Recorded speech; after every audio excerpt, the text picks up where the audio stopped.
బంధం మనది పేగు బంధం. ఆ విషయాన్ని మీరు గుర్తుపెట్టుకోండి.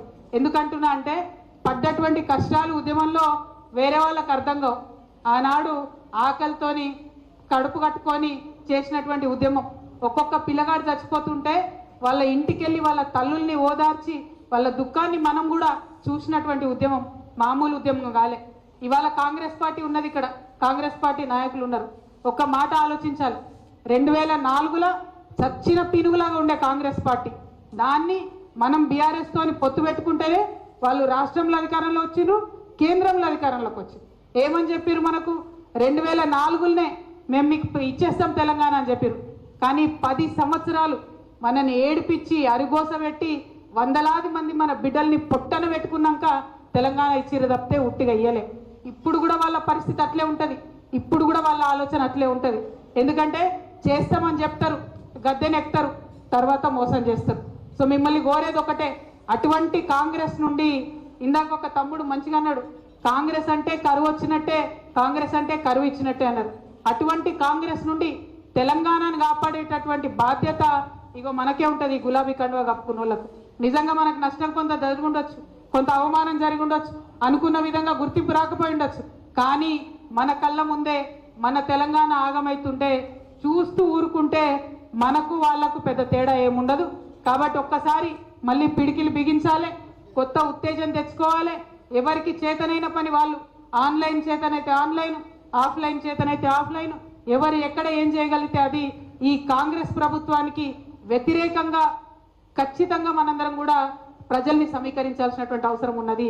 ఒకసారి మోసం చేస్తున్నారు, చెప్పినటువంటి వాగ్దానాలు పూర్తి చేయడం లేదు. అన్నిటికన్నా ఎక్కువ ఈ జిల్లా బిడ్డ మన బట్టి విక్రమార్క గారే ఇలా ఫైనాన్స్ మినిస్టర్గా ఉన్నాడు. ఎన్ని అబద్ధాలు చెప్తుండండి ఆయన అసెంబ్లీ సాక్షిగా. 18 నెలల్లో 1,60,000 కోట్ల అప్పు తీసుకొచ్చిరు వాళ్ళు. మనం అడిగితే బుకాయిస్తారు. ఏం చేసిండ్రా 1,60,000 కోట్లు అంటే మా మీద కోపానికి వస్తాండి ఆయన, నా మీద, టాటా మదన్న మీద. మేము చెప్పం మీకు వివరాలు, మీరు చెప్పమంటే కుదరదు కదా. ఇది ప్రజాస్వామ్యం. మీరు అందరికి అర్థమయ్యేలాగా ఖచ్చితంగా మీరు తెచ్చిన ప్రతి రూపాయి ఎక్కడ ఖర్చు చేసిరో చెప్పాలని కూడా నేను ఈ సందర్భంగా డిమాండ్ చేస్తూ ఉన్నా. నిన్న హైదరాబాద్ సెంట్రల్ యూనివర్సిటీ భూములు 150 బుల్డోజర్లు పెట్టి క్లీన్ చేసి 40,000 కోట్ల భూముల్ని 10,000 కోట్లకి కుదవబెట్టిరు ప్రైవేట్ బ్యాంక్ దగ్గర. కుదవబెట్టి ఆ 10,000 కోట్లు ఏం చేసిరాయా అంటే రైతు బంద్ చేసినామంటారు, రైతు రుణమాఫీ చేసినామంటారు. అయిందా అన్న రైతులకు రుణమాఫీ? 60% మందికి గాలే. వచ్చిందా అందరికీ రైతు భరోసా? 50% మందికి రాలే. అంటే 10,000 కోట్లు ఏడబోయినట్టు. మరి ఈ లెక్కలు అడిగేటోడు ఎవడు? ఈ గులాబీ కండువా కప్పుకున్న వాళ్ళే లెక్కలు అడగాలి. మనం ఖచ్చితంగా మన పార్టీలో మనం ఆలోచన చేసుకుంటూ ఫైట్ చేసుకుంటూనే మనకన్నా ఎక్కువ కాంగ్రెస్ పార్టీని ప్రజల కోసం నిలదీయాల్సినటువంటి అవసరం ఉన్నది. ఇప్పుడు అటువంటి సందర్భం ఉన్నది. ఈ ఉమ్మడి ఖమ్మం జిల్లాలో 3 ఉన్నారు మంత్రులు. ఆ 3 మంత్రులతోని మరి 3 పైసలన్నా ఈ జిల్లాకు వచ్చినాయా? ఒక్కసారి ఆలోచన చేసుకోవాలి. ఒక కొత్త రోడ్ వచ్చిందా? ఒక కొత్త ప్రాజెక్ట్ వచ్చిందా? ఏం చేస్తున్నారు? అదేవిధంగా ఇప్పటి వరకు హాస్పిటల్ బాగుండే, ఇవాళ హాస్పిటల్ పరిస్థితి ఎట్లుంది ఒక్కసారి ఆలోచించాలి. ఇదివరకు హాస్టళ్ళు బాగుండే, ఇప్పుడు హాస్టళ్ల పరిస్థితి ఎట్లుంది ఒక్కసారి ఆలోచన చేసుకోవాలి.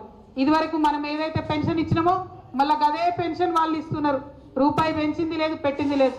కొత్త పథకం ఇస్తామన్నారు, రైతు భరోసా, ఇది ఆత్మీయ కూలీ పథకం ఇస్తామని చెప్పిండ్రు. ఇదే ఖమ్మం జిల్లా, ఉమ్మడి ఖమ్మం జిల్లా మీకు తెలవాలి కాబట్టి నేను లెక్కలు చెప్తున్నా.